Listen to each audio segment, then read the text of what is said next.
అనేకం ఇచ్చింది, హామీలు ఇచ్చింది. అందులో ఒక హామీ రైతాంగానికి 2 లక్షల రూపాయలు రుణమాఫీ అన్కండిషనల్, ఏ కండిషన్ లేదు. ఇవాళ ఏ 6 పేజీల నిబంధనలు అయితే ఇవాళ ప్రకటించారో, రైతు రుణమాఫీకి 6 పేజీల నియమ నిబంధనలు అని చెప్పి ప్రకటించారో, ఈ నియమ నిబంధనలే రైతుకు ఉరితాళ్ళు. ఈ నియమ నిబంధనలే రైతాంగాన్ని మరోసారి వంచడం, మోసం చేయడం తప్ప ఇంకోటి కాదు. ఇవన్నీ చదవాలంటే ఒక అర్ధగంట గంట అయినా కూడా ఇవాళ కూడా వద్దు. రేవంత్ రెడ్డి గారికి స్పష్టమైన అవగాహన ఉన్నది. రేవంత్ రెడ్డి గారు ఒక సందర్భంలో ఉందా అది కిషోర్ గారు, అంటే ఆయన ఏమంటారంటే, ఆయన మాటలు చెప్తా.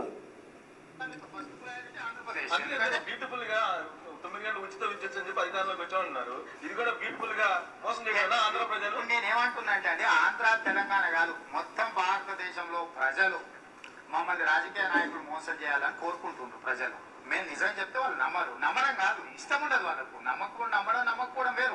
నేను నిజం చెప్పినానుకో, ఇది ఫ్యాక్ట్ అని చెప్పినానుకో, రేవంత్ రెడ్డి మంచోడు కదా, ఆయనకి ఇష్టం లేదు, ఆయన కాదు కాబట్టి ఆయన అంతే చెప్తారు. అంటే భారత ప్రజానీకం గురించి తెలంగాణ ప్రజానీకం గురించి రేవంత్ రెడ్డి గారు మాట్లాడిన మాట మీరు విన్నారు. ఏమంటాడు ఆయన? రాజకీయ పార్టీలు, రాజకీయ నాయకులు ప్రజల్ని మోసం చేయాలని చెప్పి ఎదురు చూస్తారట. అంటే ఎంత అవమానకరం ఇది. బాధ అంత ఏంటంటే, అసలు ప్రజలకు మరి మాటలు గుర్తున్నాయా లేవా? భారత ప్రజానీకం కానీ, తెలంగాణ ప్రజానీకం కానీ, రాజకీయ నాయకులు, రాజకీయ పార్టీలు మోసం చేయాలనే చూస్తారు, మోసం చేసే నాయకులనే నమ్ముతారు అని. ఇక ఈ మాట అన్న తర్వాత ఇక రేవంత్ రెడ్డి గారు 6 గ్యారంటీల గురించి, 66 హామీల గురించి, 420 రకాల పనుల గురించి ఏం చెప్తాం మనం? మనకన్నా ఉండాలి కొంచెం. ఆయన స్పష్టమైనటువంటి అవగాహన ఉన్నది ప్రజల పట్ల, ప్రజల సైకాలజీ పట్ల, ప్రజల యొక్క ఆలోచన పట్ల ఇంత ఉంది. తెలంగాణ ప్రజలారా, రేవంత్ రెడ్డి గారు మాట్లాడిన మాట మరోసారి అవలోకనం చేసుకోండి. నాకు తెలుసు, ఇవాళ ప్రభుత్వంలో ఉన్ననాడు ఇలాంటి వాళ్లకు వ్యతిరేకంగా నోరు విప్పి మాట్లాడగలిగేటువంటి సాహసం చేయకపోవచ్చు.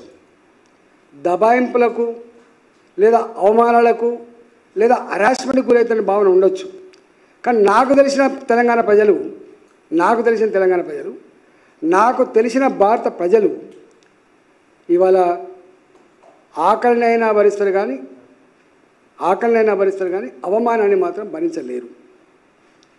ధర్మం తాత్కాలికంగా ఓడిపోయినప్పుడు బాధపడుతుండొచ్చు, కానీ అంతిమ విజయం ధర్మాందనే భావిస్తారు.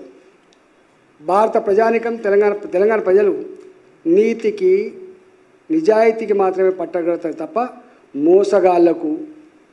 మోసగాళ్లకు ఇవాళ మాట ఇచ్చి తప్పిన వాళ్ళకి ఎక్కడ కూడా తాత్కాలికంగా సపోర్ట్ చేయకపోవచ్చు, కానీ అంతిమంగా మాత్రం బొంద పెడతారు.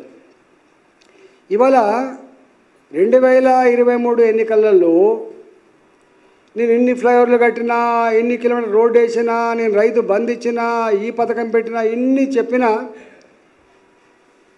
చెప్పే మాటకు చేసే పనికి పొంతన లేదని చెప్పి భావించింది. కాబట్టి విశ్వసనీయత లేని ప్రభుత్వం, విశ్వసనీయత లేని నాయకుడు అని చెప్పి బొందబెట్టి తీసుకొచ్చి ఇవాళ ఒక్క మాట చెప్పాలంటే, ఒక్క రైతాంగం కాదు, తెలంగాణలో ఉంటుంటే అన్ని వర్గాల ప్రజలు కూడా ఇవాళ మాట్లాడుకున్న మాట ఏంటంటే, మోసగించబడ్డం మరోసారి, దగా చేయబడ్డం మరోసారి. ఎక్కడ పోయినా అదే మాట్లాడుతుంది. మేము తిరుగుతున్నప్పుడు అధికారంలో ఉన్న వాళ్లకు అద్దాల మెడలో కూర్చొని ఉంటారు కాబట్టి వాళ్ళకు ఏం కనబడవు. ఆహా ఓహో అని చెప్పి